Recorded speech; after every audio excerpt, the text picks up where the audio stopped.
who saw part 1 of this video. This is part 2, and I will be continuing with basically from the moment we found out that Kylo had leukemia.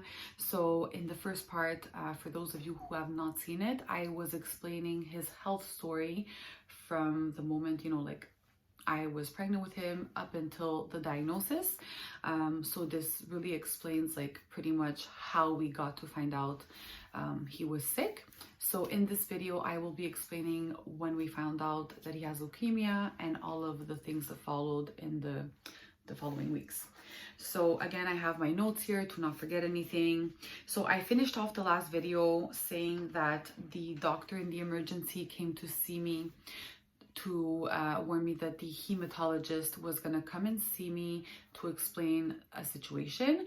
And as soon as she had said hematologist, I something inside me just thought of leukemia, because it is a blood cancer. So hematologist, blood cancer, leukemia, it just all connected in my mind. And basically not too long after that, 2 doctors came to see me. And they were very, very understanding, very nice. Obviously, like that moment was the worst moment of my life, and it was extremely hard to take all of that information in, but they were so nice in that moment. They were like explaining a lot. So basically, they came down and they said that, because of the blood work, the the white blood cells were extremely high and everything else was pretty low. So that indicated leukemia. So I asked them, okay, well, is there a possibility of this being something else? Like, could it be a mistake? Like, it's like you're just trying to like find a way out of it. And they're like, not really, but if it is something else, then it's something else that's serious, but we're pretty positive that this is leukemia.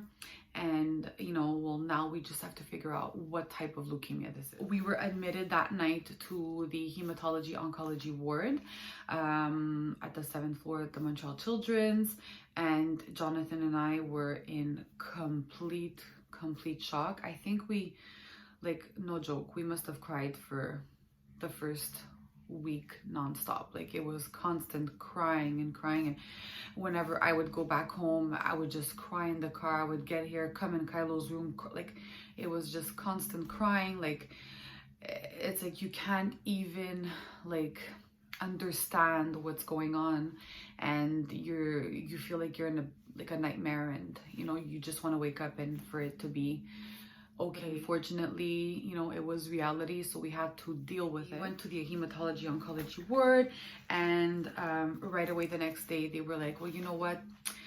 We kind of think that it might be AML leukemia, but we still have to do like tests and all that to confirm. And when she said AML leukemia, I remembered seeing like on the news a soccer player, I think from the UK, his 8-month-old daughter had passed away from AML leukemia. Like, I had seen this like a few weeks before. So when she said AML leukemia, I'm like, oh my God, like this 8-month-old little girl just passed away. So I'm like, it's serious. And I think that the common ones are ALL and AML, and AML is the more aggressive one. So we were extremely worried. We were like, okay. And they had talked to us about the possible treatments. Like, there was a study going on, so they wanted to get him on the study. So it's like you're trying to take all of this in, and the paperwork started to come in. We had to like sign like consents for the treatments and this and that, and then you see like all of the possible side effects, and you're just like freaking out. And obviously all you could do is imagine the worst things possible. So my mind was completely in negative mode. Like, I had a really, really hard time being positive. Those first few weeks, it was just so surreal. At first, that's what they thought. So they were thinking of starting pretty soon the treatments for the AML leukemia. And the treatments kind of looked like basically a 28-day cycle of like chemo and all that. And we would have needed 5 or 6, but we would have to have been in hospital for these. So they said, you have your cycle. If all goes well in the cycle, you could go home for like 2 days, and then so on and so on for about 5, 6 treatments. So this was in June. They were like, you guys are probably going to be here until December. So I was like, wow, like we have 2 other kids at home. What are we going to do? And you know, like the social worker came to see us like the next day. She sat down with us. She was amazing. She, like, cause it's like you're still trying to figure out like what you're gonna do. I have 2 other kids to take care of. Like one is in school at that point. Vega was still in daycare. I was on maternity leave, but Joe was working. So it's like all of this stuff is going through your mind. You're trying to figure out how you're gonna manage. And she really helped us out. So she explained to us all of our possible options. And you know, from then on, we were able to organize ourselves. Joe was able to get on a sick leave from work, and I was on my maternity leave still, and we had family around us to help. So, you know, we were able to manage that part. Now we could concentrate on Kylo's situation. So then like the genetics team, the kidney specialist, like all kinds of specialists were coming to see him because he still had that abscess in his kidney. Genetics wanted to be involved because they had to check like in the blood, was it something hereditary? With like so many doctors and specialists had to be involved to make sure that they were going to give him the right diagnosis. And in the meantime, what they had to do was they had to install a Broviac, which is a central line on the chest. And they also installed a PICC line because he was so young. They had a hard time getting his vein for blood work. This would make everything easier for the nurses whenever they had to do blood tests, give him chemo, give him medication IV. So we're still waiting on the final diagnosis, and they're like, okay, we're gonna do this surgery for the Broviac and all that, and we also need to do a bone marrow sample. So we're gonna do like the Broviac, the bone marrow, like I think it was both of those things were done within the same day or 2. At that point, Kylo goes down to the surgery department for the Broviac, and he had still his runny nose from a few weeks, and they had given him so much fluid that he had fluid around his lungs. And when they did the surgery, he was under general anesthesia, but they had to intubate him. When it was time to extubate him, when the surgery was done, they couldn't extubate him because he had so much water around the lungs that they were afraid. So he was transferred right away to the ICU. So we're waiting in the room, and they had told us, I think it was like supposed to be, let's say, an hour. So we're like past that time, and we're waiting, and somebody just comes in the room, and they're like, okay, guys, you have to come down. Kylo's in the ICU. Rush down to the ICU. He's still sedated. He's still intubated. And they're like, you know, don't want to extubate him right away because we could tell there's a lot of congestion. There's still a lot of fluids around his lungs. So we're just going to keep him sedated. And tomorrow morning, that's what they did. Tomorrow morning, since he's already sedated and intubated, we'll just do the bone marrow biopsy right away. So it will be like done right away, and then after that, slowly we'll try to extubate him.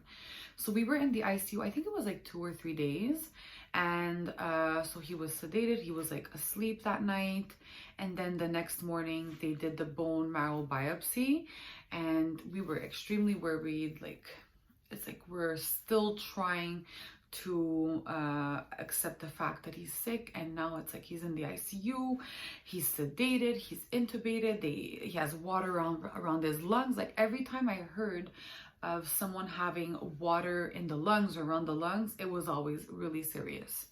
So we were extremely worried. And so after the bone marrow biopsy, I think later on that day, they decided to start extubating.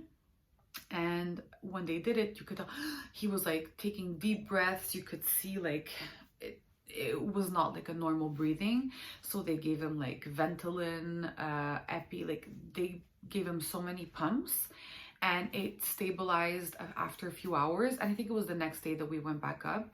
So thank God he was okay. You know, whatever they needed to do was done. He was breathing on his own, like they removed the oxygen and everything. We were able to go back up to our room. And at this point, genetics shows up and they're like, you know, we found a genetic mutation in his blood, and this is leading us to think that it could be JMML leukemia.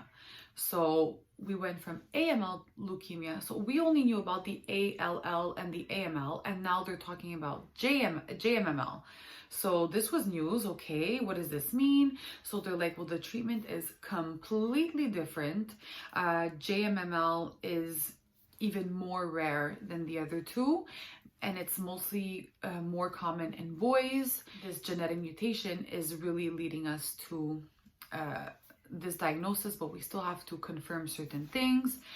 So, okay, so for a few days they were going on that. They still had to figure out what are they gonna do treatment-wise, because they had to start. I forgot to mention that what also led to the diagnosis with the blood work at first was that his spleen was very large. So that is typical symptom of leukemia. His spleen was very large, and I had noticed a few weeks before at home, like I was changing his diaper and I found his belly a little bit extended. Sometimes when they're young, it's like it could be normal up to a certain point, but I had noticed a little something about his belly, but I wasn't too alarmed from all this. So yeah, that was, you know, they had to start treatment right away because the spleen was really big and he was not feeling well at all. So they had to figure that out. And they decided basically to go with the treatment for the JMML leukemia in the meantime of getting the official diagnosis. So the JMML leukemia treatment was a lot different. It was not as aggressive, like I said. It was basically 5 days of chemo. So Monday to Friday, they would give him, you know, a chemo that lasted about 40 minutes a day. It was not as strong as the other one. And this would be every 28 days. So obviously the goal was to start right away in the hospital, but eventually if it really was that, we could just go home, and whenever he needed his chemo, we could just go to the hematology oncology clinic to get this and then just go back home every day. So we were like, okay, so it's not as bad, and the side effects were not as intense as the AML. So they decided to start that chemo, and while he was getting that chemo, he was getting a medication for the nausea, the ondansetron. So they were giving him that to help with the nausea and the vomiting and all that. And luckily, like, thank God, his symptoms were really not that bad. I think he threw up once during the first cycle. He didn't seem like he was on chemo. He did not lose his hair with this type of chemo. He was pretty okay. We were expecting a lot worse because, you know, it's like when you think of chemo, you picture all of these side effects and people being really, really sick and not feeling well and losing their hair and all that. So that was not the case.